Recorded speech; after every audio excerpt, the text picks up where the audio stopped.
கரை புரளும் காவிரி போல கூடியிருக்கும் திருச்சிக்கு தமிழ் வணக்கம். நேற்று மக்கள் விரும்பும் முதல்வர் வேட்பாளர், இன்று மாண்புமிகு தமிழ்நாடு முதல்வர், குரலற்றவர்களின் குரல், உங்கள் எங்கள் மாண்புமிகு தமிழ்நாடு முதல்வர் அண்ணன் சி. ஜோசப் விஜய் அவர்களை அரங்கம் நிறைந்த கரவொலியோடு வருக வருக என வரவேற்கிறோம்.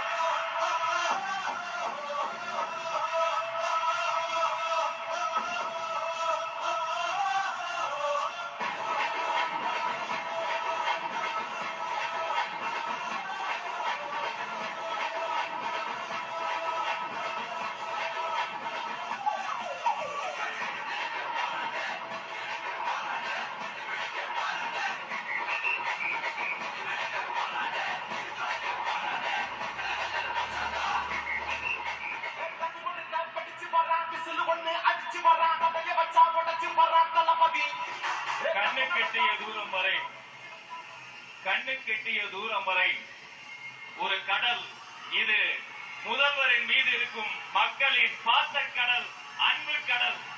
உங்கள் அனைவரையும் வணங்கி திருச்சிராப்பள்ளி மாவட்ட மக்கள் சந்திப்பு நிகழ்ச்சியை யாரை வாழ்த்தி தொடங்குவது? நம்ம தமிழ் தாயை வாழ்த்தி தொடங்குவோம். தமிழெங்கள் பேச்சு, தமிழெங்கள் மூச்சு, தமிழெங்கள் உயிர். அனைவரும் எழுந்து நிற்போம். தமிழ் தாய் வாழ்த்தை சேர்ந்து பாடுவோம். எல்லாமே தமிழ் தாய்க்கு முறைப்படி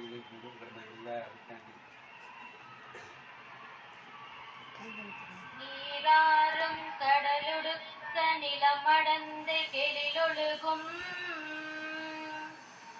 சீராறும் வதனமென திகழ் பரத கண்டமிதில் தெக்கணமும் அது சிறந்த திராவிடனர் திருநாடும் தக்க சிறு பிறை நுதலும் சரித்தனரும் திலகமுமே அத்திலக வாசனை போல் அனைத்துலகும் இன்பமுற எத்திசையும் புகழ் மணக்க இருந்த பெரும் தமிழனங்கே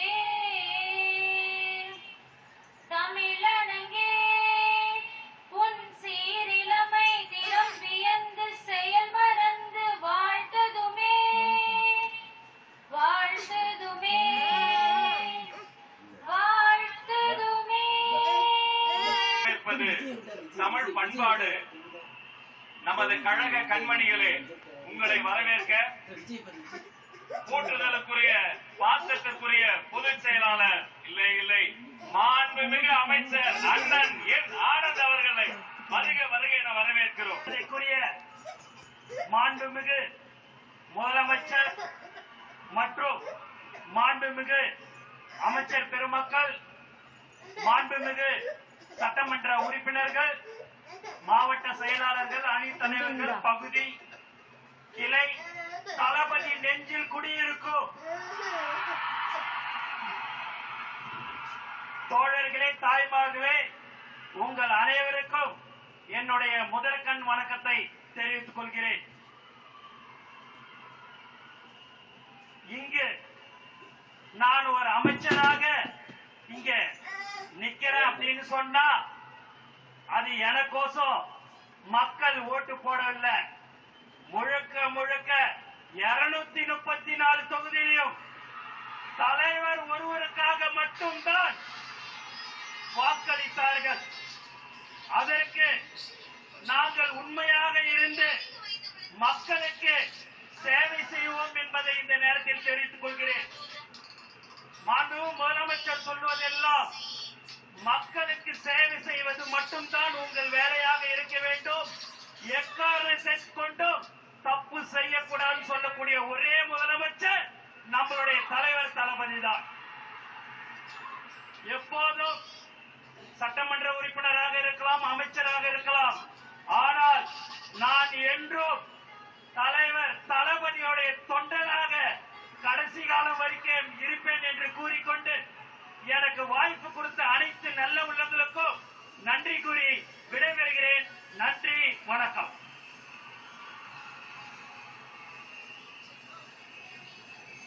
தளபதியின் தொண்டனுக்கு நன்றி. அவரை தொடர்ந்து முன்னாள் அமைச்சர்,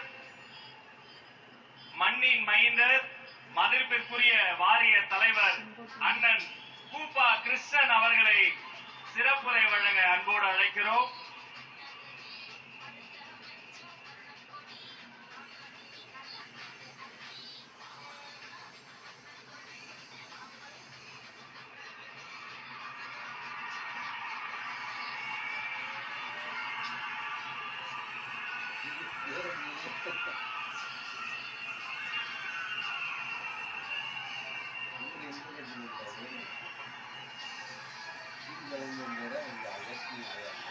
மலைக்கோட்டையை நெஞ்சில் சுமந்திருக்கும் திருச்சிக்கு வருகை தரக்கூடிய சிவன்கோட்டையுடைய தளபதியே, உங்களுக்கு எங்களுடைய பணிவான வணக்கங்கள்.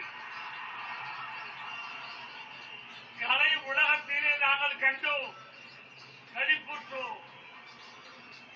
தமிழகத்துடைய வெற்றி கழகத்தோடு தலைவராக இருந்தோம், வாழ்த்து பாடினோம்.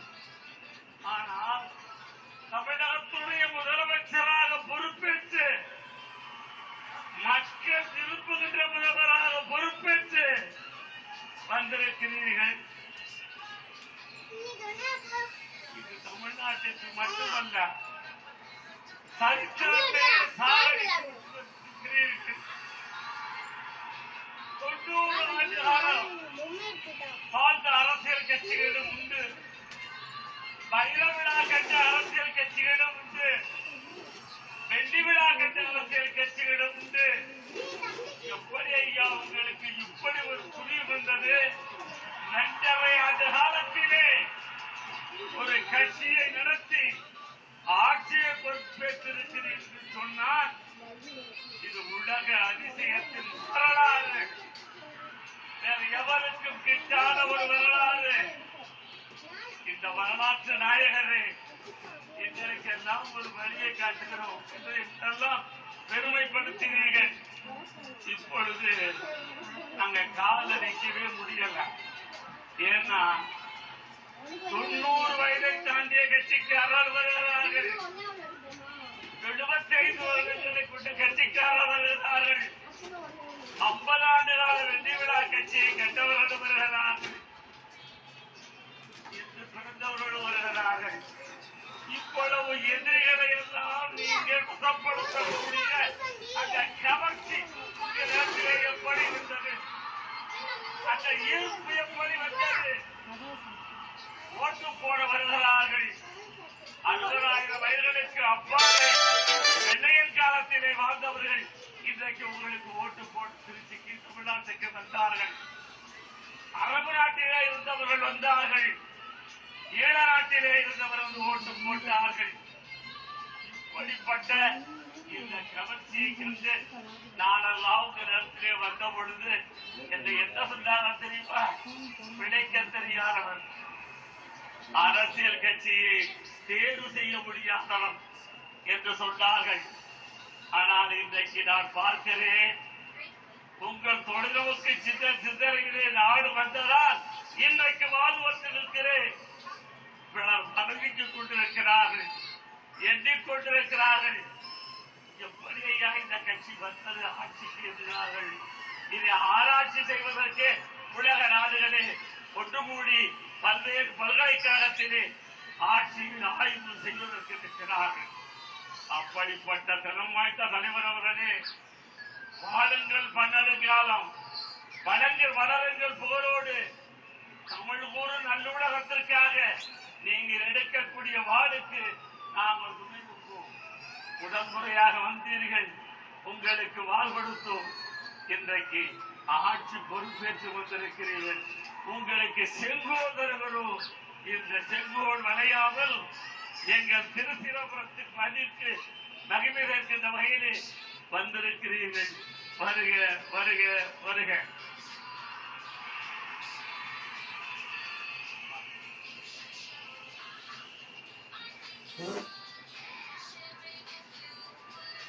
அண்ணன் பேசிவிட்டார். அண்ணனை தொடர்ந்து எங்கள் தம்பி குட்டி புலி மாண்புமிகு இந்து சமய அறநிலையத்துறை அமைச்சர் உங்கள் மண்ணின் மைந்தர் திரு ரமேஷ் அவர்களை சிறப்புரை வழங்க அன்போடு அழைக்கிறோம்.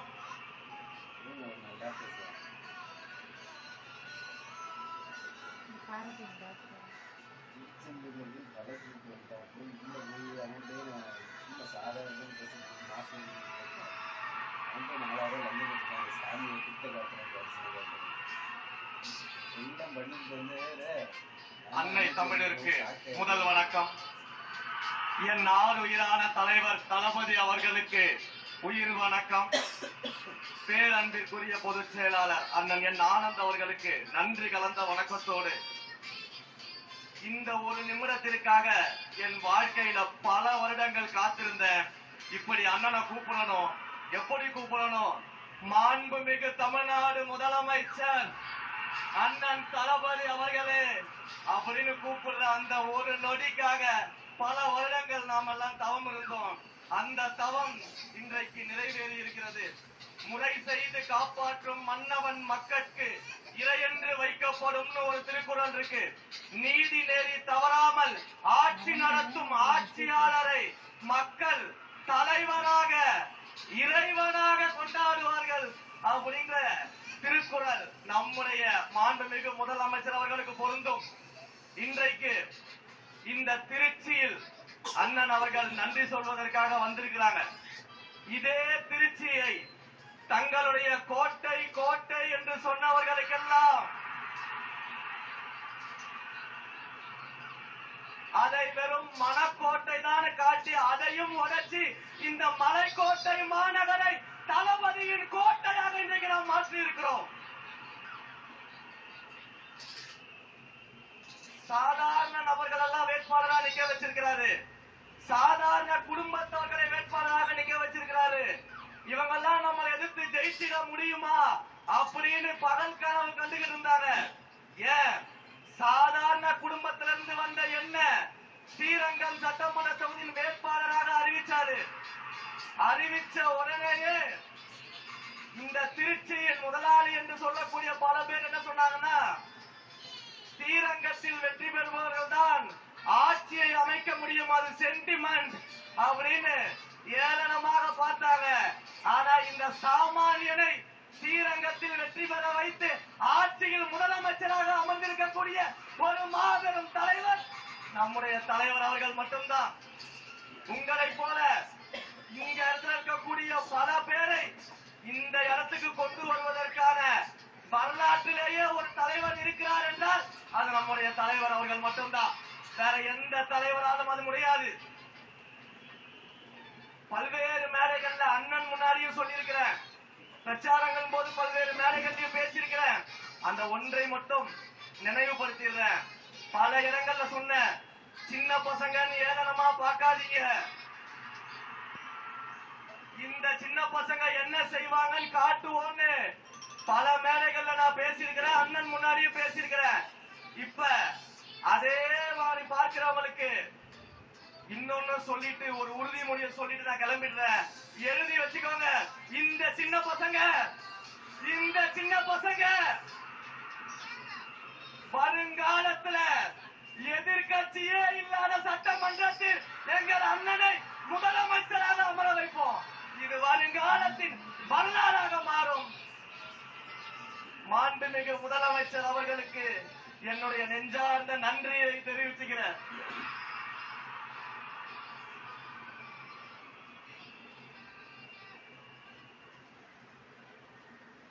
நன்றி.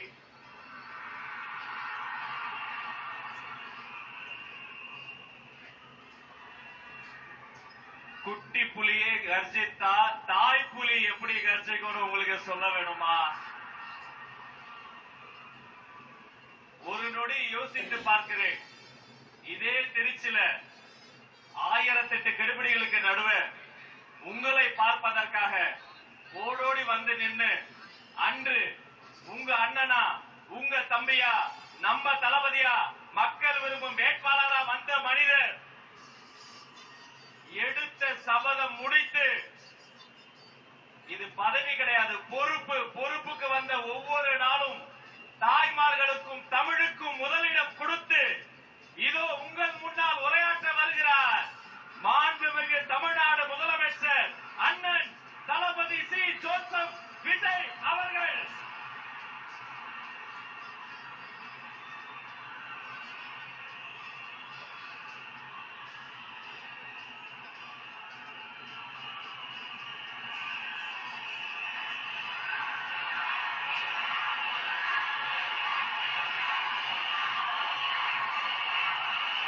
என் நெஞ்சில் குடியிருக்கும்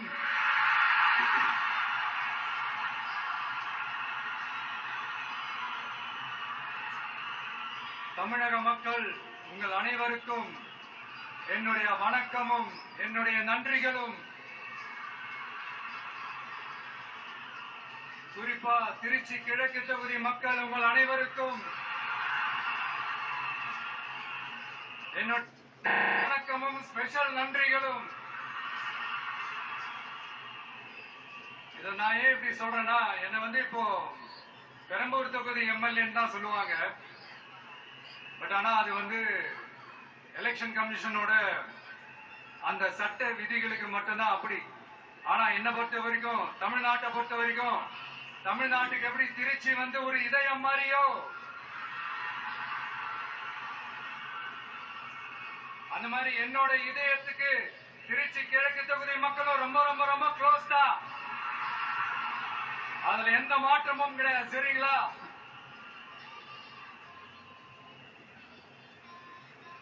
ஆட்சிக்கு சில வாரங்கள் கூட ஆகல. 6 மாசம் அமைதியா இருப்போம்னு சொன்னவங்களாம் 6 நாள் கூட அமைதியா இருக்க முடியல. ஆட்சிக்கு 1/2 மணி நேரத்திலே ஆரம்பிச்சுட்டாங்க. பாவம், ஒரு கல்யாண வீட்டுல எல்லாம் போய் புலம்பிட்டு இருக்காங்க. நான் சொன்னதெல்லாம் நடக்குதா? 1 by 1 எல்லா புலம்பல்ஸும். அது மாதிரி இத்தனை வருஷமா மாத்தி மாத்தி உங்களை ஏமாத்திக்கிட்டு இருந்த இந்த 2 பேரையும் வேண்டாம்னு சொல்லி ஒதுக்கிட்டு உங்களுக்காக உண்மையா உழைக்க வந்த உங்க விஜய, உங்க அண்ணன, உங்க தம்பிய முதல் அமைச்சரா இல்ல முதல் சேவகனா ஆக்கியிருக்கிறீங்க. தலை வணங்கி ஒட்டுமொத்த தமிழக மக்களுக்கும் இந்த நேரத்தில் என்னுடைய நன்றியை தெரிவிச்சுக்கிறேன். இந்த நேரத்தில் எங்களுக்கு ஆதரவு தெரிவிச்ச அத்தனை இயக்கங்களுக்கும் அத்தனை இயக்கத்தின் தலைவர்களுக்கும் மீண்டும் என்னுடைய நன்றியை தெரிவிச்சுக்கிறேன்.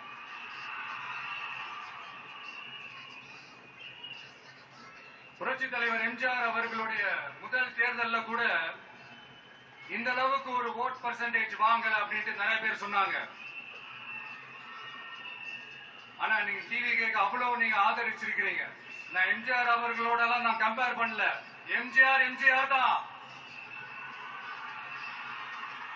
ஆனா நாம பெரியார், அண்ணா, எம்ஜிஆர் அவர்கள் வழியில ஒரு அன்பா உழைக்க வந்த உங்க விஜய், அவ்வளவுதான். 1977ல நீங்க போடாத ஓட்ட 2026ல நீங்க போட்டிருக்கிறீங்க. என்ன ஒண்ணு, இன்னும் கொஞ்சம் அதிகமா ஆதரிச்சிருந்தீங்கன்னா கொஞ்சம் நல்லா இருந்திருக்கும்.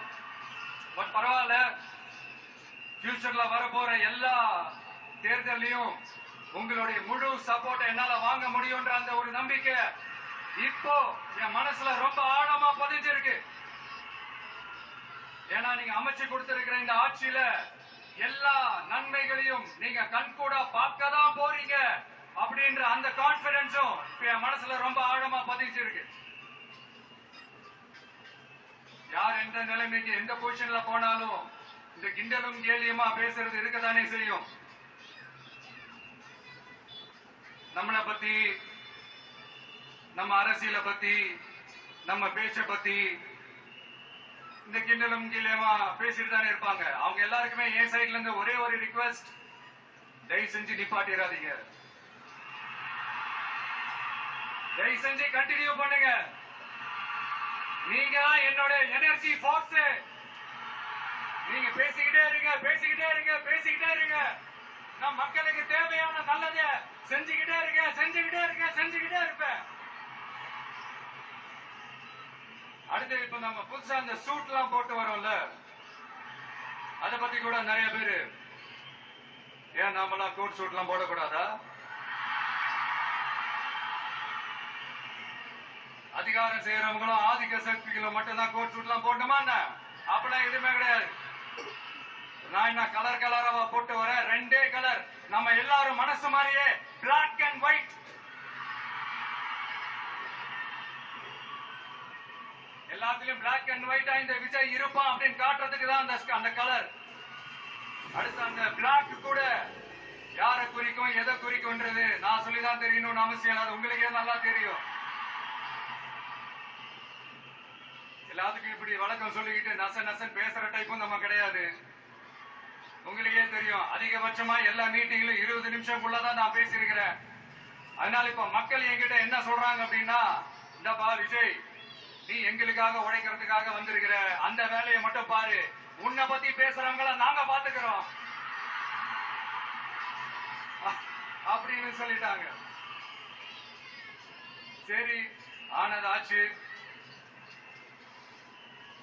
இப்ப என்ன உனக்கு எதிரிகளே இல்லையா அப்படிலாம் கேட்டா, அப்படிலாம் நான் சொல்ல மாட்டேன். அப்படிலாம் நான் நினைக்கவும் மாட்டேன், அப்படி நினைக்கவும் கூடாது. இப்பவும் சொல்றேன், அரசியல் ரீதியா சொல்றேன், ரெண்டு பேருக்கு நடுவுல தான் போட்டியே. ஒண்ணு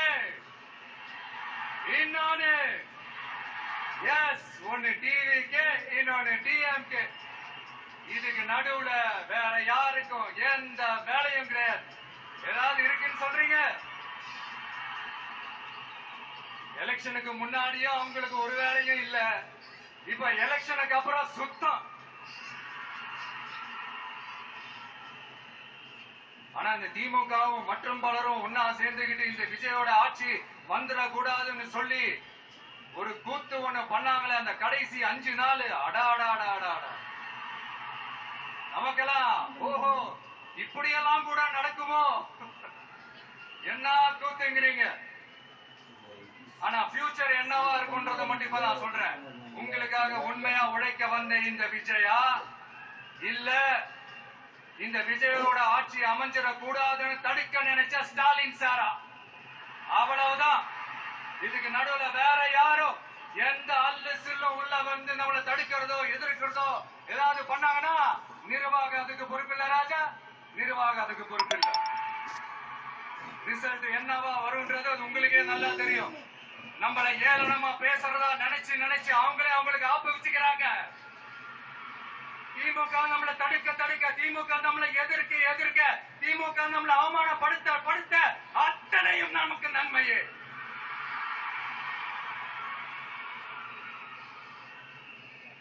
ஒண்ணு கவனிச்சீங்களா மக்களே, நம்ம ஆட்சிக்கு வந்ததுக்கு அப்புறம் ஒரு விஷயம் ஒண்ணு நடந்துகிட்டு இருக்கு.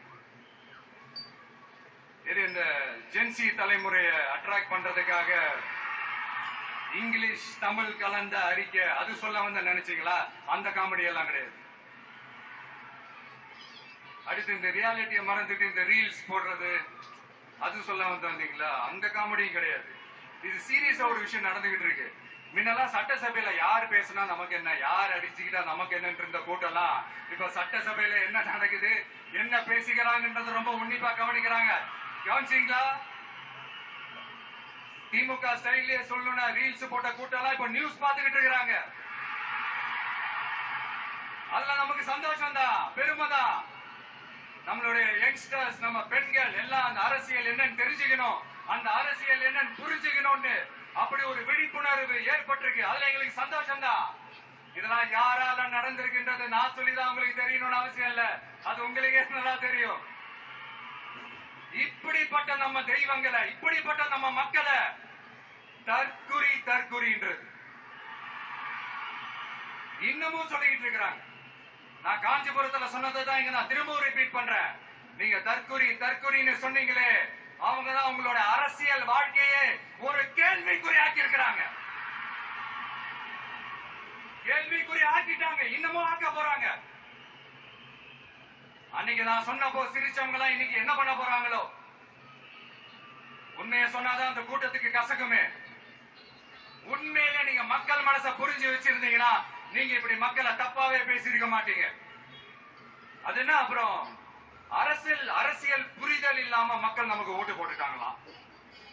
இந்த கவர்ச்சியில மயங்கி மக்கள் நமக்கு ஓட்டு போட்டுட்டாங்களா? நான் என்ன சரி விடுங்க.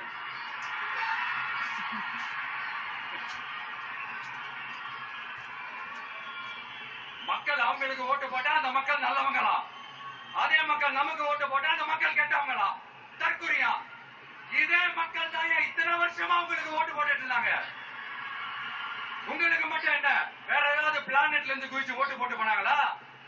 தற்குறியாமா? தற்குறி நல்லா வருது, வேணான்னு பாக்குறேன். எங்க அண்ணன் விஜயகாந்த் அண்ணன் சொல்ற மாதிரி, அண்ணா அவர்கள் ஆரம்பிச்ச கட்சிய ஒரு அடிமை கூடாரமா ஆக்குனது யாருங்க சார்? இப்படி எல்லாம் ஆக்கிட்டு உண்மையை சொல்லு உடன்பிறப்பேவா. உங்களோட அந்த உண்மையான உடன்பிறப்புக்கெல்லாம் என்ன சொல்றாங்க தெரியுமா சார்? திமுக இப்படி ஆனதுக்கு காரணம், அந்த காரணத்தை வெளியில தான் போய் தேடாதீங்க, உங்க குடும்பத்துக்குள்ளேயே கேளுங்கிறாங்க. உங்களுக்காக மாடா உழைச்சி தேய்ச்சி போய் கிடக்கிறோம். திமுக இப்படி ஆனதுக்கு காரணம் உழைக்காம சொகுசா இருக்கிற உங்க குடும்பத்துக்குள்ளேயே போய் கேளுங்கிறாங்க. ஒவ்வொரு திமுக தொண்டனும் அதை சொல்றாங்க. அதை புரிஞ்சுக்காம நம்மளையும் நம்ம மக்களையும் தப்பா பேசிக்கிட்டு நீங்க மக்களை தப்பா பேசுனீங்கன்னா இந்த விஜய் வந்து கேள்வி கேட்பான், சும்மா இருக்க மாட்டான். இந்த விஜயும் தமிழ்நாட்டு மக்களும் வேறு வேறு இல்லை. இந்த விஜய் தான் தமிழ்நாட்டு மக்களோட ஒரு உண்மையான ஒரே பிரதிநிதி. இது இன்னைக்கும் சரி, நாளைக்கும் சரி, நாளைக்கும் சரி, இதுதான் நிஜம்.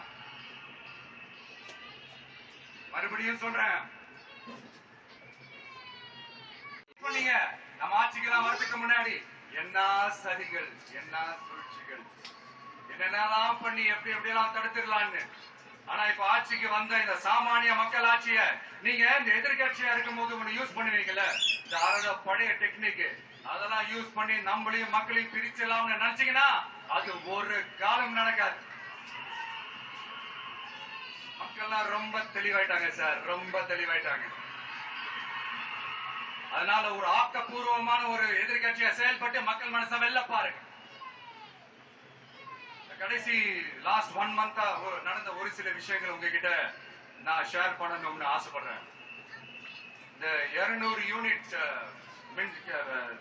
மின்சாரம், கட்டணமில்லா மின்சாரம் அறிவிச்சோம். அதுல ஆல்ரெடி இருந்த 100 யூனிட் திமுக கொடுத்தது கிடையாது. மேடம் ஜெயலலிதா மேடம் இருந்தப்போ செஞ்சுட்டு போனது. ஸ்டாலின் சார் பதவி போன அந்த கடுப்புல அறிக்கையா விட்டு தள்ளிட்டு இருக்கிறாரு. என்ன பண்ணீங்க உங்களோட ஆட்சியில? மக்கள் பணத்தை, டாஸ்மாக்ல இருந்து அடிச்ச அந்த பணத்தை, ஊழல் செஞ்ச அந்த ஃபைல க்ளோஸ் பண்றதுக்கு அலையா அலைஞ்சிங்க. ஆனா இந்த விஜய் மக்களுக்கு தொந்தரவா இருக்கிற அதே டாஸ்மாக க்ளோஸ் பண்ணா. விவசாயிகளோட அந்த கடனை தள்ளுபடி மேக்சிமம் இந்த 1 மந்த்ல என்ன செய்ய முடியுமோ அதை செஞ்சான்.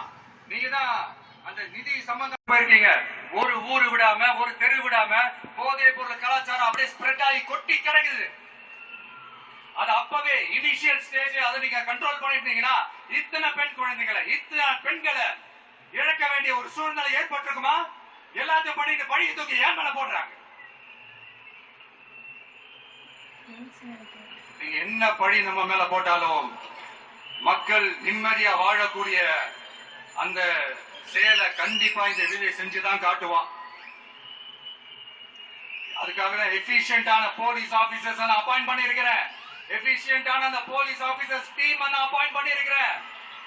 பெண்கள் பாதுகாப்பான அந்த சிங்க பெண் காவல் படை நெக்ஸ்ட் வீக் அதை இனாகிரேட் பண்ண போறோம். தப்பு செஞ்சவங்களுக்கான தண்டனை, அதுக்கான சார்ஜ் ஷீட் எல்லாமே ரொம்ப ஃபாஸ்டா, ரொம்ப ஸ்பீடா செய்யறதுக்கான அந்த வேலையை செய்ய சொல்லி இருக்கிறோம். கோர்ட்ல கூட தப்பு செஞ்சவங்களுக்கான அந்த கடுமையான தண்டனை வாங்கி கொடுக்கிறதுக்கான அந்த வேலையையும் ரொம்ப சீக்கிரமா செய்ய சொல்லியிருக்கிறோம்.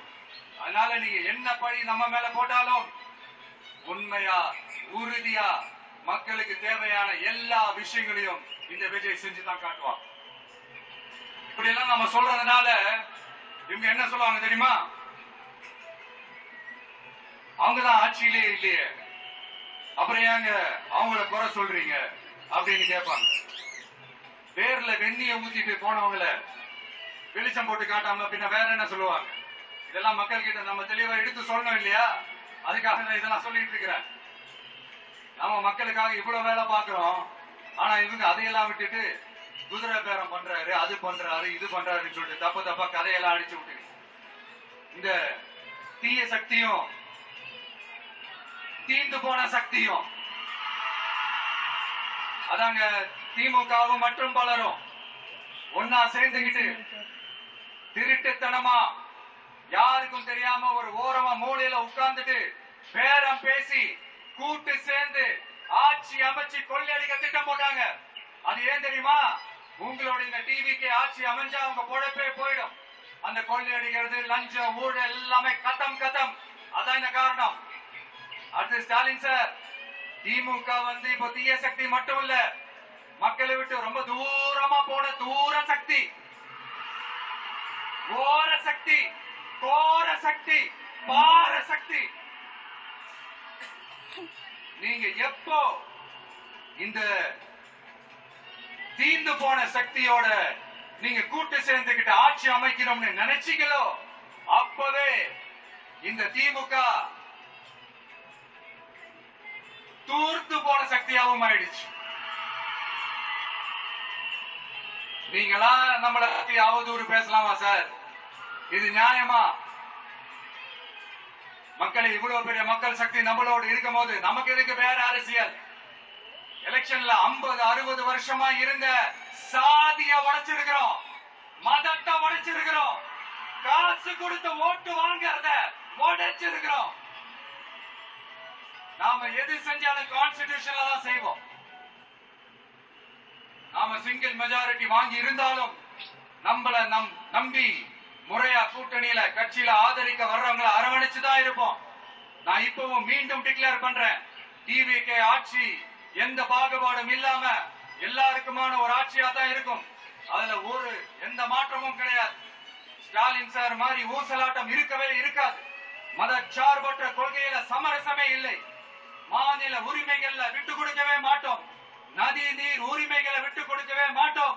சமூக நீதி, சமத்துவ நீதிய ஒரு நாளும் விட்டு கொடுக்கவே மாட்டோம். அதனால திருச்சி கிழக்கு தொகுதி மக்களே, தமிழ்நாட்டில் இருக்கிற 234 தொகுதியும் நம்ம தொகுதி தான். அதுல எந்த கட்சி ஜெயிச்சிருந்தாலும் அது நம்ம தொகுதி தான். பெரம்பூரா இருக்கட்டும், திருச்சி கிழக்கா இருக்கட்டும், எனக்கு 2 கண்கள் மாதிரி. அதுலயும் திருச்சி கிழக்கு என் செல்ல புள்ள மாதிரி. அதனால வரப்போற இடைத்தேர்தல்ல உங்க வீட்டுல இருக்கிற ஒருத்தரை தான் வேட்பாளரா நிக்க வைக்க போறோம். நீங்க எப்படி இந்த விஜய்க்கு ஆதரவு கொடுத்து ஓட்டு போட்டு ஜெயிக்க வச்சீங்களோ அதே மாதிரி வரப்போற இடைத்தேர்தல்ல உங்களுடைய அந்த வேட்பாளர்கள் ஜெயிக்க வைப்பீங்கன்ற அந்த ஒரு நம்பிக்கை நான் முழுமையா தான் நம்புறேன். உங்களுக்காக உழைக்க வந்திருக்கிறேன். உங்களுக்காக எல்லா விஷயத்தையும் நான் பார்த்து செய்வேன். ஊழல் இல்லாத, லஞ்சம் இல்லாத ஒரு ஆட்சியை நான் கொடுப்பேன். I understand. ஒரே நாள் அது நடக்காததான், ஒரு மேஜிக் இல்ல. பட் ஒரு நாள் அதை நான் நடக்க வைப்பேன். எனக்கு இப்ப வேற எந்த வேலையும் இல்ல, உங்களுக்காக உழைக்கிறத தவிர. என் கடன் இனி என் மக்களுக்கு பணி செய்து கிடைப்பதே. மீண்டும் என்ன ஜெயிக்க வச்ச தமிழக மக்களுக்கும் திருச்சி கிழக்கு தொகுதி மக்களுக்கும் மீண்டும் என்னுடைய நன்றியை தெரிவிச்சுக்கிட்டு கான்பிடண்டா இருக்க, நல்லதே நடக்கும், வெற்றி நிச்சயம். மீண்டும் சந்திக்கும் வரை நன்றி, வணக்கம்.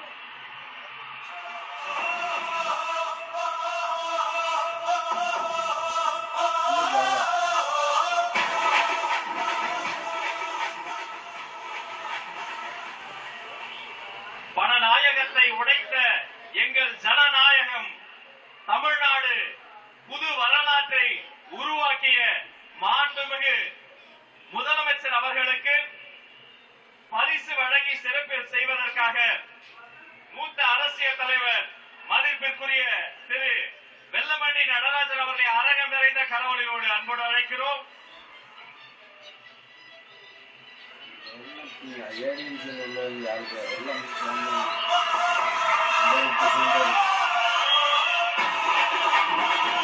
அவரோடு சேர்ந்து திருச்சி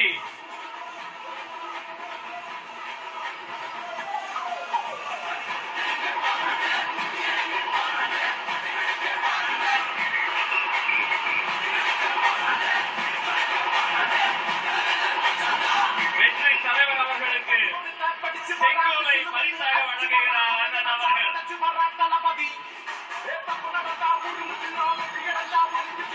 அவரை தொடர்ந்து ஸ்ரீரங்கம் சட்டமன்ற உறுப்பினரும் மாண்புமிகு அமைச்சருமான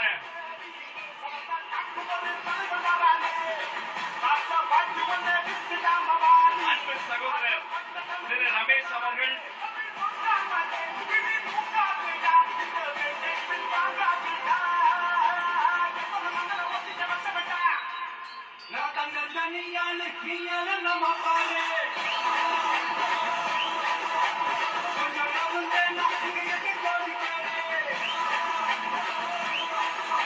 மலைக்கோட்டை மாநகரும் ஸ்ரீரங்கத்து கோபுரமும் ஒன்றாக காட்சி தரும் அந்த ஓவியத்தை பரிசாக வழங்குகிறார்.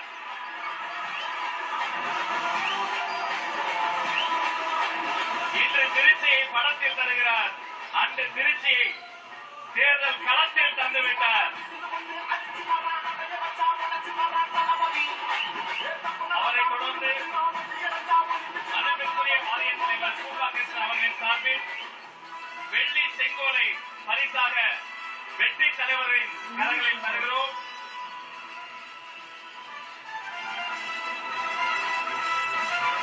நம்மிடமிருந்து விடைபெறுகிறார் மாண்புமிகு தமிழ்நாடு முதலமைச்சர் அண்ணன் C. Joseph Vijay. Thank you so much sir. நன்றி.